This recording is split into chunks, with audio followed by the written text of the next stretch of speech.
सेनानियों ने जिस सपने को, संकल्प को लेकर के वो बलिदान दिए थे, उस सपने को पूरा करने का अब समय आ गया है।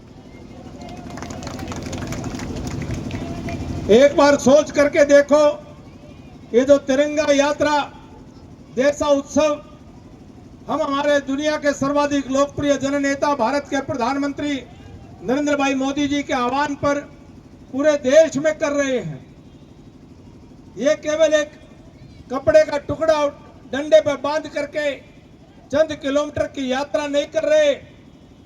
हम इस तिरंगा यात्रा के माध्यम से अपने उन वीर सेनानियों को नमन करते हुए, उनके प्रति अपनी कृतज्ञता के भाव प्रकट करते हुए नई पीढ़ियों को भी प्रेरणा देने का प्रयास कर रहे हैं कि नई पीढ़ियां भी समझें कि आजादी से पहले गुलामी के मायने क्या थे। हमारा कुछ भी हमारे हाथ में नहीं था। अनाज भी पैदा करते थे तो अंग्रेज की सरकार हो या मुगलों का बादशाह हो, वो उसके ऊपर उसका अधिकार रहता था। जो मर्जी चाहे, जितना मर्जी चाहे, वो लगान वसूल करके लोगों को बड़ी मुश्किल से 2 जून की रोटी नसीब होने देते थे। देश को लूट करके विदेशों की तिजोरियां, खजाने भरे जा रहे थे और भारत के अंदर अगर कोई महामारी आ गई, कोई बीमारी को प्लेग जैसी बीमारी में कहा जाता है कि लाखों लाखों लोग मारे गए, कोई दवाई देने वाला नहीं था। प्रथम विश्व युद्ध हुआ, द्वितीय विश्व युद्ध हुआ, हमारे लोग भूखे मर गए, लेकिन यहां से अन्न अनाज उठा करके और लड़ाइयों के अंदर लगा दिए गए।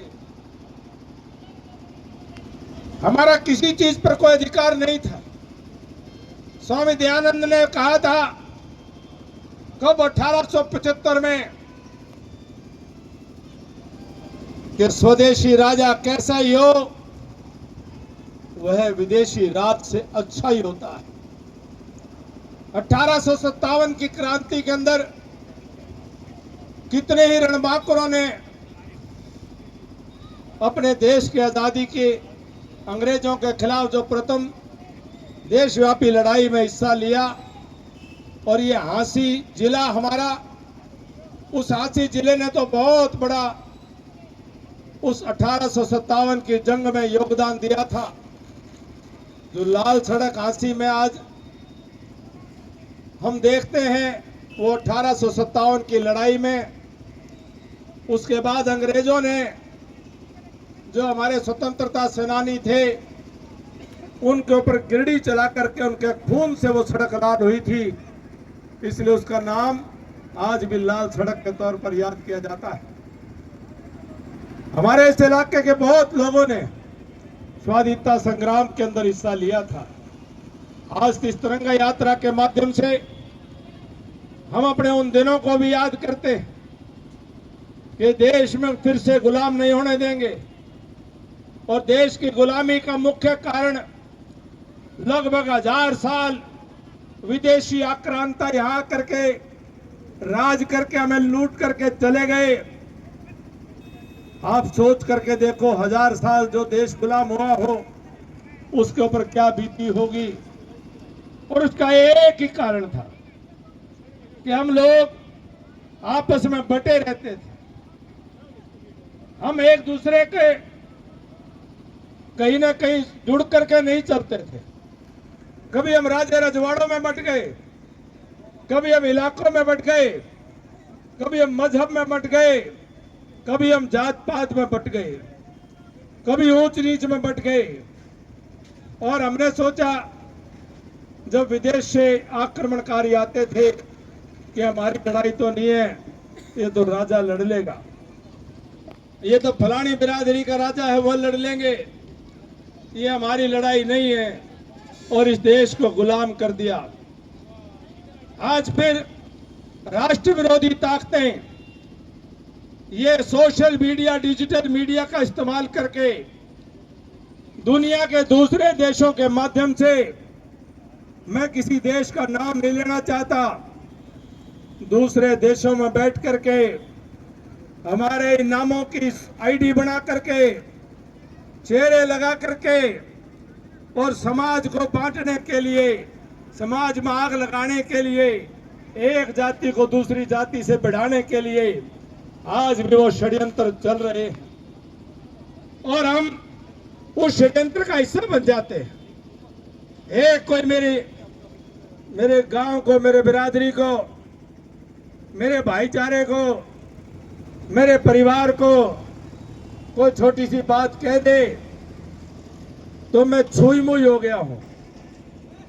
मैं तुरंत उसके खिलाफ रिएक्शन देता हूं, उसके खिलाफ मैं पोस्ट डालता हूं, लड़ाई लड़ने लग जाता हूं और आपस में लड़ाइयां चल पड़ती हैं। ये देख करके देश के दुश्मन बड़े खुश होते हैं कि भारत को फिर से बांटने का काम चल रहा है। मेरी आपसे तिरंगा यात्रा के माध्यम से निवेदन है कि जहां भी कोई जात पात का जहर घोलने की कोशिश करे, जहां भी कोई आपस में हमें लड़ाने की कोशिश करे, चाहे कोई कितना ही बड़ा आदमी हो, उसका विरोध करो, उसका तिरस्कार करो, उसको बिल्कुल उसको सामने उसके मुंह पर कह दो कि जात पात का जहर मत फैलाओ, ये हिंदुस्तान को दोबारा गुलामी के रास्ते पर मत लेकर के जाओ। हम सबको एक मुट्ठी की तरह से मजबूत होकर के, और पूरे अपनी भारत माता के बच्चे हैं हम, एक तिरंगे के नीचे हैं। ये तिरंगा हमारी आन बान और शान है, ये तिरंगा भारत की पहचान है।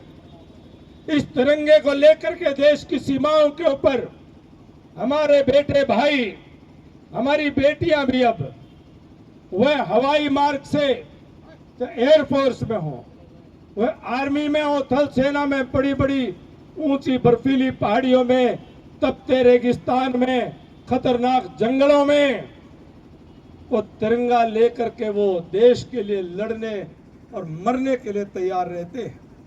चाहे वो जल मार्ग में नेवी के हमारे रणबांकुरे हों, उस तिरंगे के लेकर के और कोई देश के काम आता है तो जिस मां का बेटा देश के काम आ जाए, जिस बहन का भाई देश के काम आ जाए, जिस पत्नी का सुहाग देश के काम आ जाए और जिन बच्चों का सर का साया देश के काम आ जाए, तो उनको मन में पीड़ा होती है, लेकिन जब तिरंगे में लपट करके आता है तो वो भी सलूट करके गौरवान्वित महसूस करते हैं। ये तिरंगा, ये देश को समर्पित जीवन का ये सबसे बड़ा प्रमाण और पहचान है। किसी भी देश की पहचान उसके ध्वज से, उसके झंडे से होती है। ओलंपिक हो, कॉमनवेल्थ, ओशियाड, कोई अंतर्राष्ट्रीय स्पर्धाएं हो, और जब कोई मेडल जीतता है और वो डायस पर चढ़ता है और उसके साथ में उसके देश का झंडा ऊंचा चढ़ता है, तो मेरे गांव के बेटा बेटी जब वो मेडल लेकर के आते हैं तो उनके गले में मेडल की खुशी उनको इतनी नहीं होती जितनी ज्यादा खुशी अपने तिरंगे को ऊंचा उठते हुए देख करके होती है। आपको और मेरा ध्यान भी टेलीविजन पर उनके मेडल के साथ साथ उस ऊंचे चढ़ते हुए तिरंगे को देख करके हमें गर्व महसूस होता है। इसलिए तिरंगा कोई ये कातर नहीं है, ये कपड़े का टुकड़ा नहीं है, ये मेरी भारत माता की शान है, आन है और बान है।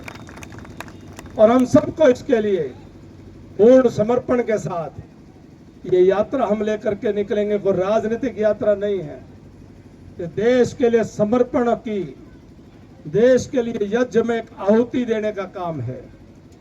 गर्मी कितनी भी हो कोई परवाह नहीं।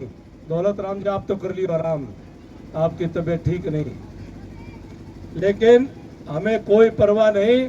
यहां से सब चलेंगे, मर्यादा से चलेंगे, तौर तरीके से चलेंगे, तहजीब से चलेंगे, तरतीब से चलेंगे। सब मिलकर के चलेंगे और जयकारे लगाते हुए भारत माता के, हम सब भारत माता की जय करते हुए, वंदे मातरम करते हुए हम यहाँ से चल करके और अपना रेस्ट हाउस तक जो है हम चलेंगे। सबसे आगे कौन नेतृत्व करेंगे बताओ? सबसे आगे कौन चलेंगे? हमारी मातृशक्ति। जो मोदी जी ने कहा है कि अब देश की आधी आबादी को उनके हाथों में देश को सौंपना है, अब उनके हाथों को मजबूत करना है, अब उनके हाथों में देश की कमान को सौंपना है।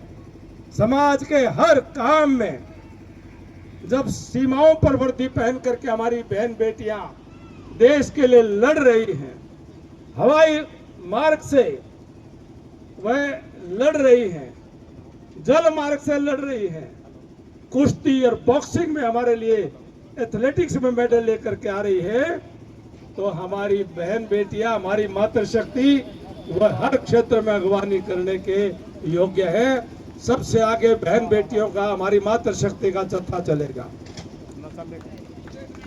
और 5-5 की लाइन लगाइयो, 5 फिर उसके पीछे 5 फिर उसके पीछे 5 और गैप रख करके झुंड ना करियो, कदे गीत गाने लग जाओ पट्टी सारी। झुंड नहीं करना, अनुशासन में बना करके बच्चों को भी दिखाई दे, जैसे बच्चे स्कूल में लाइन से चलते हैं, बच्चों को लगे कि हम भी स्कूलों में कुछ सीख करके आए, हम भी अनपढ़ नहीं है, हमें भी कुछ मालूम है। उस तहजीब और तरतीब से चले और उन मातृशक्ति के पीछे फिर अगली पंक्ति में हम मास्टर उदय सिंह लोहान जी हमारे सबसे वरिष्ठ हैं और राजेंद्र लांबा जी हैं, इनका साथ लेकर के, और जो हमारे चेयरमैन साहब हैं इनका साहिबान है, इनका साथ लेकर के विजेंद्र जी हैं, इनके साथ हम अगली पंक्ति में होंगे और फिर उसी तरह से 5-5 जने और चारों मंडल अध्यक्ष ये 10-10 लाइन के बाद एक के खड़े हो जाएं। सबसे आगे जो है नारनौंद मंडल, उसके बाद में है बांस मंडल और फिर है खेड़ी चोपटा मंडल और फिर है सिसाई मंडल। 10-10 कदे आगे आने के चक्कर में तुम अनुशासन खराब करो। मंडल अध्यक्ष पाछे रहेंगे, ये पाछे लेके आओगे, ठीक है? जहां आगे करने के आगे कर दिए और जहां पीछे करने के वहां पीछे करांगे। यही बीजेपी का